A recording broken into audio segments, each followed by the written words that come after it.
पता है हमारी और की चाहत बहुत बुरी होती है।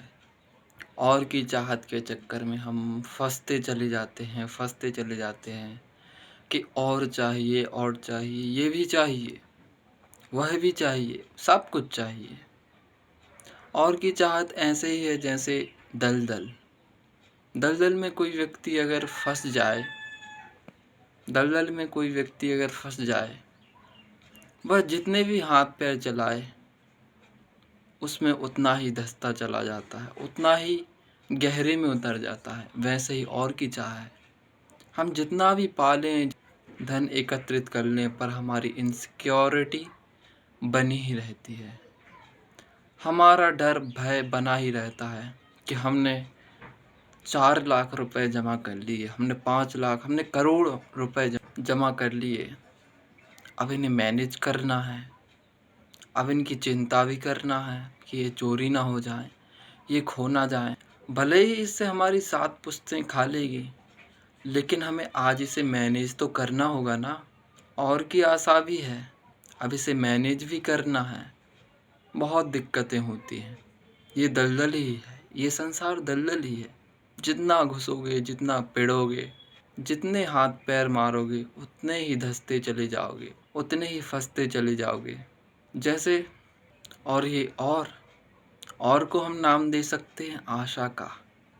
आशा कहीं बाहर नहीं होती है, और की आशा, इच्छा भी कह सकते हैं। ये आशाएं, ये इच्छाएं, ये वासनाएं, ये सभी हमारे भीतर से उत्पन्न होती हैं, हमारे भीतर से आती हैं, जन्म लेती हैं। ये कहीं बाहर नहीं है। तुमने देखा होगा, जब भी तुम्हें कोई चीज़ चाहिए होती है, जब भी तुम्हें किसी चीज़ की ज़रूरत पड़ती है, तो इच्छा तुम्हारे भीतर से आती है, और जब वह इच्छा पूर्ण हो जाती है तो दूसरी इच्छा भी भीतर से ही आती है। जब वासनाएं उठती हैं तो वे भी कहीं बाहर से नहीं आती हैं, वे भी भीतर से ही आती हैं। जैसे भीतर से एक प्रेरणा आती है कि मुझे यह चाहिए, मुझे यह डेफिनेटली चाहिए, और उसको पाने के लिए हम पीछे भागते रहते हैं, जीवन भर भागते हैं, और इसी के चक्कर में हम जीना भूल जाते हैं। मुल्ला नसरुद्दीन के पास एक गधा था। किसी के पास उसने 4 गधे देख लिए। उसने देखा कि 4 गधों से मजदूरी बहुत अच्छे से कराई जा सकती है और ज़्यादा पैसे भी मिलते हैं। तो उसने भी 3 गधे और ले लिए। अब उसके पास भी 4 गधे हो गए।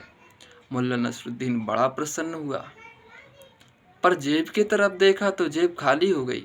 4 गधों को खरीदने के चक्कर में अब उनको खाना भी देना होगा, उनके आवास की भी व्यवस्था करनी होगी, उनके स्वास्थ्य की भी चिंता करनी होगी। तो आवास बनाया गधों के लिए भोजन की व्यवस्था की। भोजन की व्यवस्था करते करते ही मुल्ला नसरुद्दीन की जमा पूंजी खत्म हो गई। अब मुल्ला नसरुद्दीन बड़ा परेशान हुआ। उसने सोचा कि मैंने ये गधे लिए हैं कि मुसीबत मोल ले ली है। अब दोपहरी हो, वे गधे आपस में लड़ें, रात हो, चिल्लाएं, चांद को देख के चिल्लाएं, ढैंचू ढैंचू बहुत चिल्लाएं। आस पड़ोस वाले परेशान हो गए, मुल्ला को गालियां देने लगे। मुल्ला नसरुद्दीन ने अपना सिर पकड़ लिया। ये गधे लिए हैं कि भलाए लिए हैं? किसी के घर में घुस जाते, खाना खा जाते पूरा। बहुत परेशान कर रखा था। मुल्ला ने अपने 3 गधों को बेच दिया और जो भी पैसे मिले उनको अपने पास रख लिया, और उसी में संतुष्ट होने की उसने उस दिन कसम खाई। उसने कसम खाई कि मैं और की इच्छा नहीं करूँगा, जितना पास होगा उसी को पर्याप्त समझूंगा, उसी में जीने का, गुजारा करने का प्रयास करूँगा। और मुल्ला नसरुद्दीन के जीवन में तब से प्रसन्नता आई।